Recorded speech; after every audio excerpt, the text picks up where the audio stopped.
Welcome back dito sa channel natin. Andito tayo ngayon sa Mall of Asia. Pupunta tayo ng PTEX at tingnan natin ang ginagawa ng bagong LRT Line 1 Asia World Station. Isang buwan na nga lang at magiging operational na ang 5 bagong istasyon ng LRT Line 1. Mula sa Redemptor Station hanggang sa Dr. Santos Station, malapit sa SM Sukat.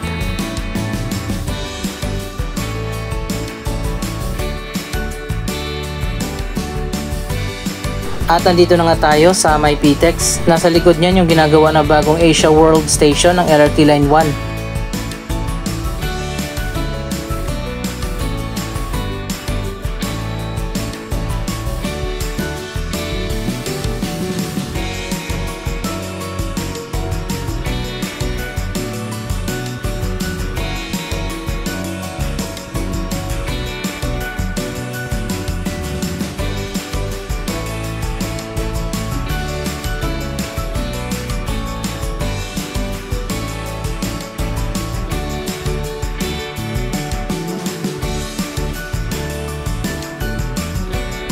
So ayan guys, nakababa na nga tayo sa bus at pupunta na tayo doon sa likod.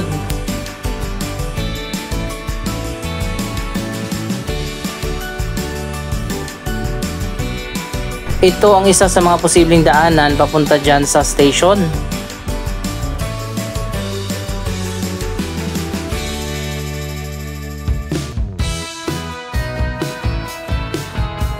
Ayon pa sa latest update ng Light Rail Manila Corporation, mahigit isang buwan na lang, almost 2 months, ay magiging operational na nga ang 5 bagong stasyon ng LRT Line 1. Kaya naman ilang linggo na nagsasagawa ng test run ang mga tren ng LRT Line 1 bilang paghahanda sa opening nito.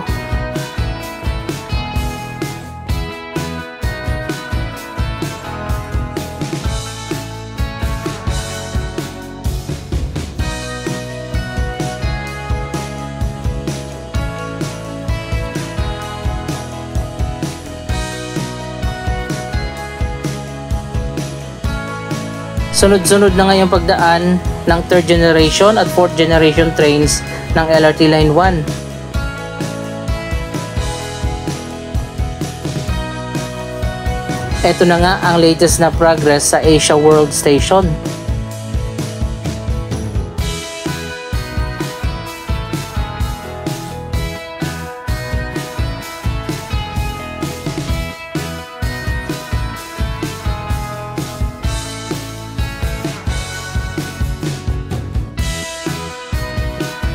May hagdanan na nga dito sa gilid.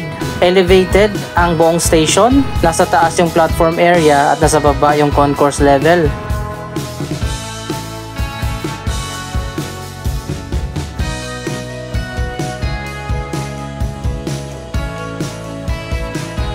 Iba ang design ng station dito kumpara sa Redemptoris at Mia Station.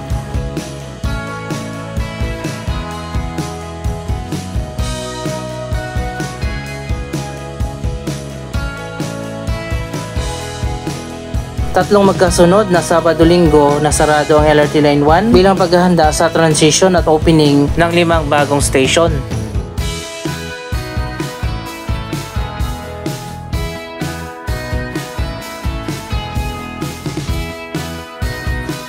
Kailangan na i-elevate ang station dito dahil yung sa baba ay daanan nga ng mga bus. Yung kabilang dulo pala ng station ay meron ng hagdanan na connected sa mismong terminal building ng PTEX.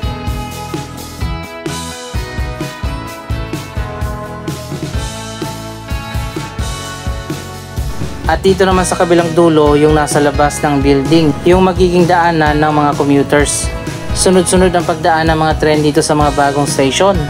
Bahagi ng test run na ginagawa dito ang checking ng automatic train supervision at interlocking system, uploading ng bagong signaling system para sa mga bagong istasyon, testing ng buong extended line communication system, pagpapalit ng mga bagong screen display, simula ng bagong migration process para sa bagong signaling baseline, at integration ng extended system at pag-testing ng 29 train sets para sa safety operational exercises.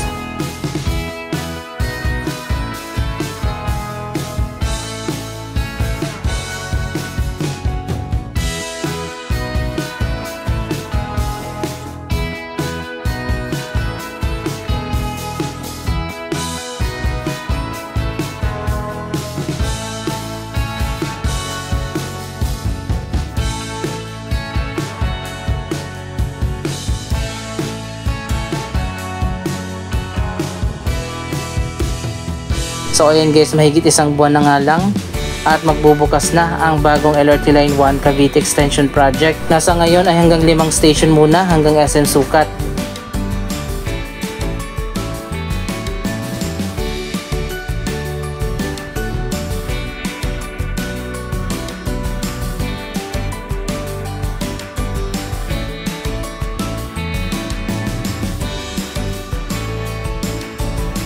Ang Asia World Station talaga ang sa tingin ko ang pinaka-importanting station na maging operational na.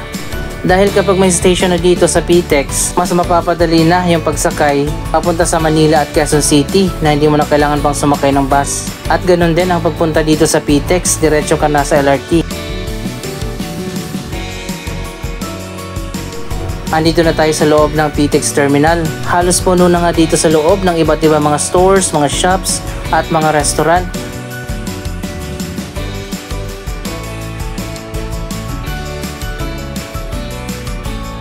Iba't ibang fast food chain at meron na nga ditong supermarket at napakaraming convenience store.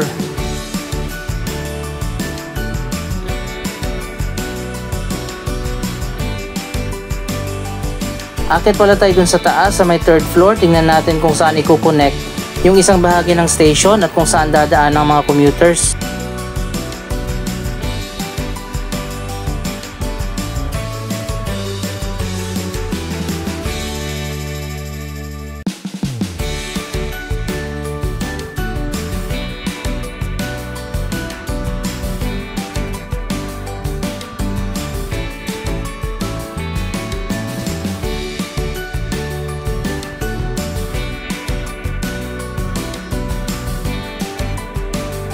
Early this year na i-announce nga ng PTEX ang plano nila na magtayo ng Passenger Terminal 2. Hindi ko lang alam kung matutuloy pa ba yon. Dahil na rin sa dami ng project ng Megawide Corporation, ang developer at operator ng PTEX.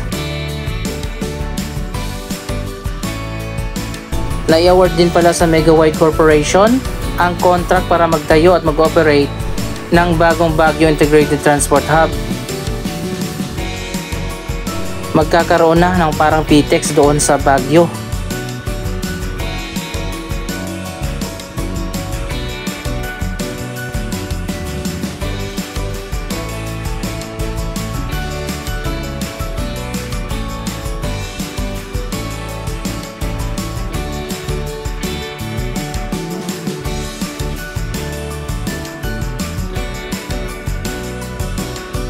Napakalawak din itong PTEX.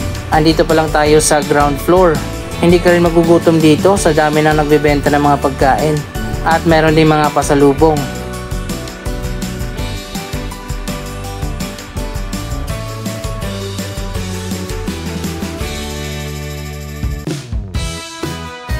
Dito sa baba, yung mga city bus, papunta ng Metro Manila at Cavite. Sa taas naman yung mga provincial buses. Mas marami na rin ngayon ang biyahe papunta sa iba't ibang probinsya mula sa PTEX.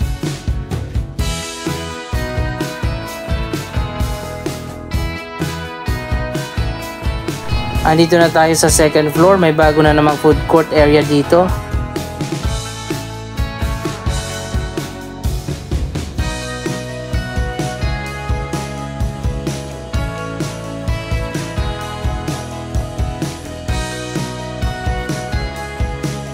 Mas marami na rin yung mga upuan ngayon dito sa taas.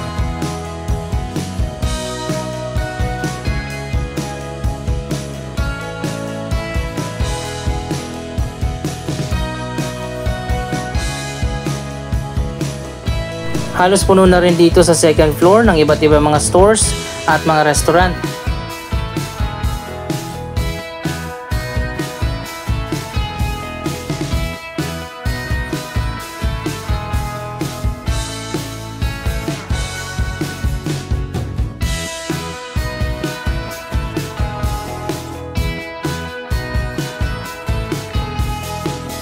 Ang alam ko meron pang food court doon sa dulo.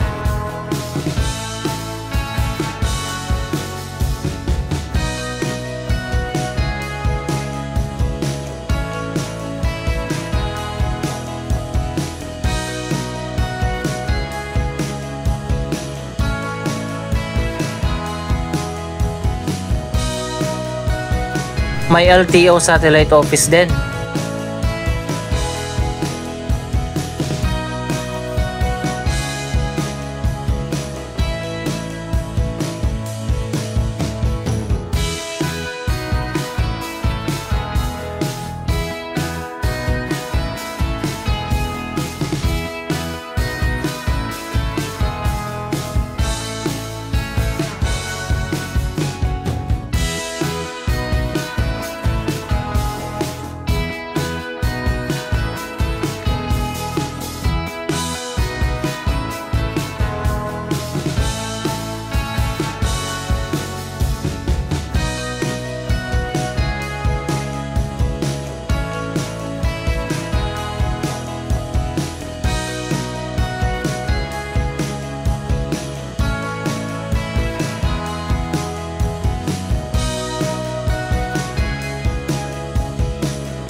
May National Everyday na rin pala dito.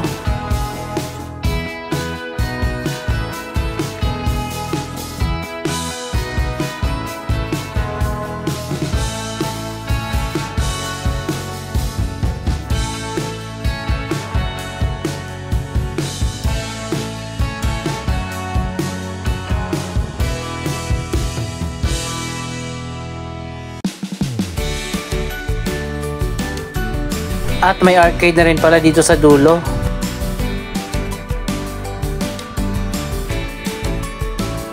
Ito yung food court na sinasabi ko kanina.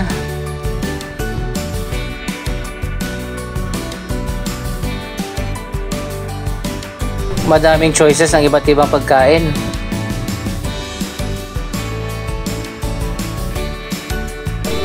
Meron pang isang food court doon sa ground floor.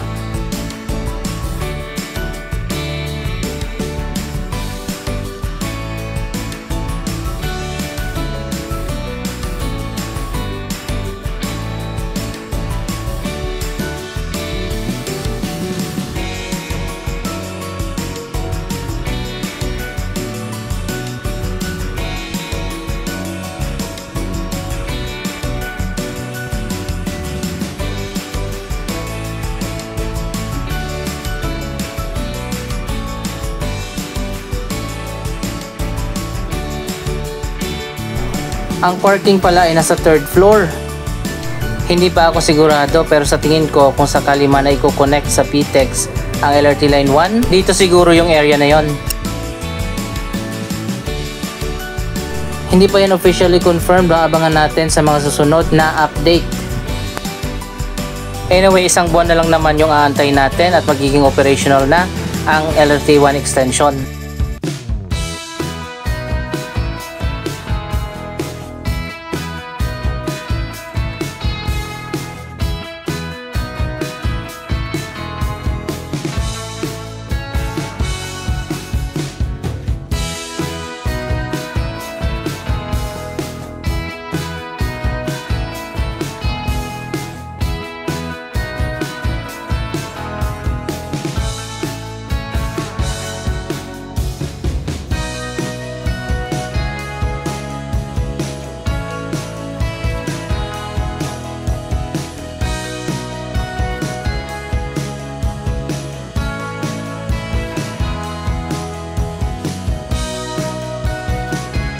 So ayan guys, mukhang exciting at mapapadali na ang pag-travel ng mga commuters kapag naging operational na ang LRT Line 1 extension.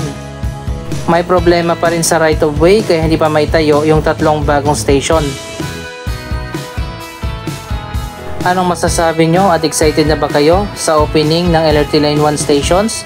Mag-comment lamang dyan sa baba ng inyong mga reaksyon.